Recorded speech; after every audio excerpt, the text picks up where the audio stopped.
Hai, selamat pagi anak-anak. Salam sehat. Ya, pagi hari ini Bu Yani akan memberikan materi yang pertama yaitu tentang seni rupa. Sudah berdoa kan? Ya, kita berdoa dulu. Menurut agama dan kepercayaan masing-masing, berdoa mulai.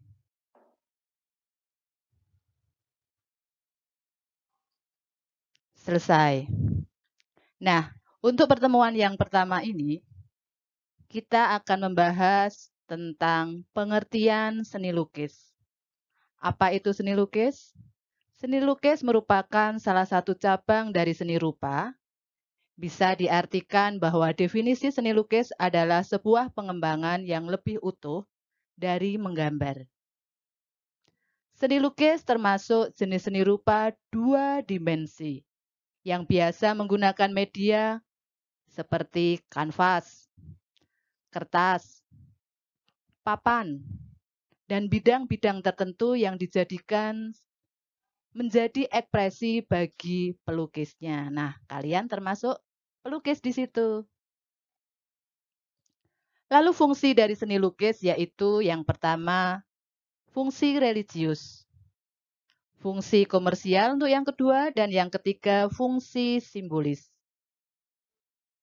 Lukisan juga bisa hanya memiliki fungsi estetis untuk nilai keindahan, sehingga bisa tergolong sebagai seni rupa murni juga.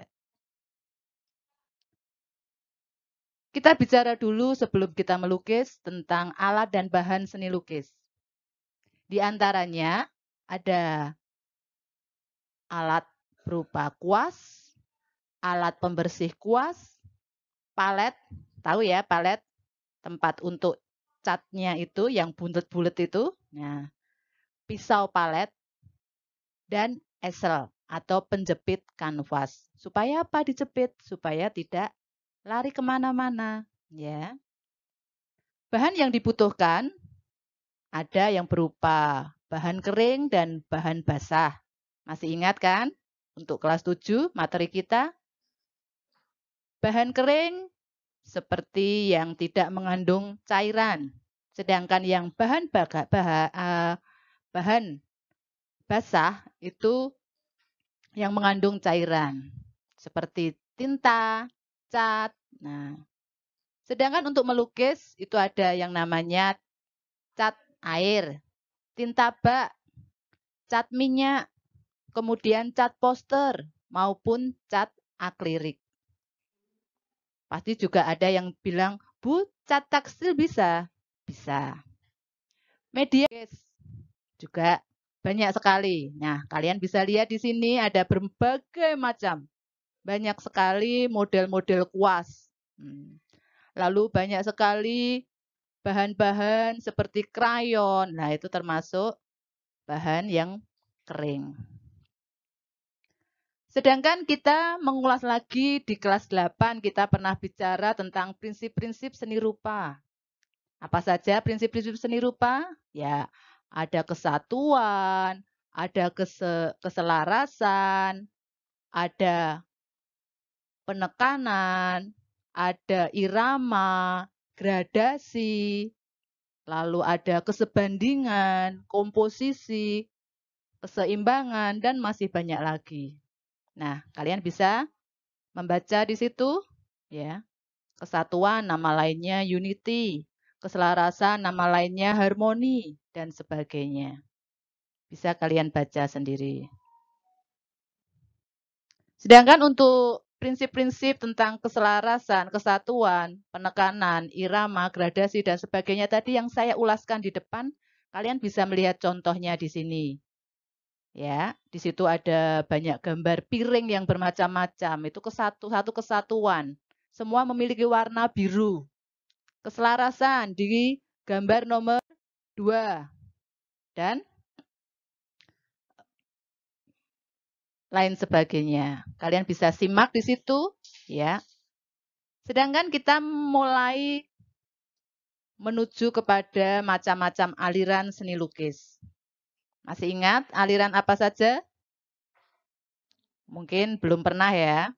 Ya, saya ungkap di sini ada naturalisme, yaitu pemandangan, realisme, realita yang kita lihat, ya. Sebenarnya lukisan itu seperti apa, itu realisme. Kubisme bentuknya kubus, bidang-bidang, nah itu kubisme. Romantisme, ya. Romantisme itu tentang tidak harus percintaan loh ya. Bisa kasih sayang antara kakek sama cucunya, teman, sahabatnya itu romantisme juga. Jadi jangan berpikiran yang negatif terus ya, terus percintaan tidak. Surrealisme, ada impresionisme, ada abstrak. Nah, mungkin kalian paling suka ini abstrak. Tidak ada batasnya kalau abstrak itu. Lalu ada ekspresionisme, ada futurisme, ada dadaisme dan sebagainya. Ya, itu tentang macam-macam aliran seni lukis. Lalu contohnya, nah tadi saya sudah bicarakan apa itu naturalisme, di situ ada contohnya pemandangan ya. Menggambar gunung tidak harus dua. Nah, kalian mesti dari kecil kalau menggambar gunung selalu dua. Bisa, gunung hanya satu dan tidak harus tinggi. Di situ ada pohon-pohon, sungai, sawah. Nah, itu naturalisme. Lalu realisme. Nah, di sini saya berikan contoh, realisme itu mungkin kegiatan di pasar, ada penjual, pembeli, nah itu realisme yang ada di sekitar kalian. Lalu kubisme, nah itu ada gambar manusia tapi dari bidang-bidang tertentu, ada segitiga, segi empat, lingkaran, setengah lingkaran, dan sebagainya, itu kubisme. Lalu romantisme juga ada, ya. Di situ ada 2 ekor burung. Nah, jadi romantisme itu tidak harus manusia ya. Nah, selanjutnya itu ada contoh-contoh yang lain, silahkan dipelajari. Lalu untuk tugas kalian, yaitu gambarlah sketsa. Menggambar sketsa itu tidak diwarna, jadi menggunakan pensil terlebih dahulu. Alirannya bebas, kalian suka aliran yang mana silahkan. Ya, terjemahkan sendiri, kalian memiliki menggunakan aliran yang mana bebas. Bu, saya paling senang abstrak, silahkan. Bu, saya paling senang kubis apa tadi? Kubisme, boleh. Jadi tinggal segitiga, besar, kecil, sedang, lalu digabung-gabungkan dengan lingkaran dan sebagainya. Silahkan sesuai dengan keinginan kalian. Ingat ya, dengan pensil diarsir. Kelas 7 pernah saya terangkan, arsiran itu ada arsiran sedang, tinggi, dan rendah. Kalau terlalu sering, itu namanya tinggi. Sedang itu misalkan hanya 5 kali diulangi, dan yang ringan itu arsiran yang tipis ya, arsiran tipis. Ukuran menggunakan kertas HVS.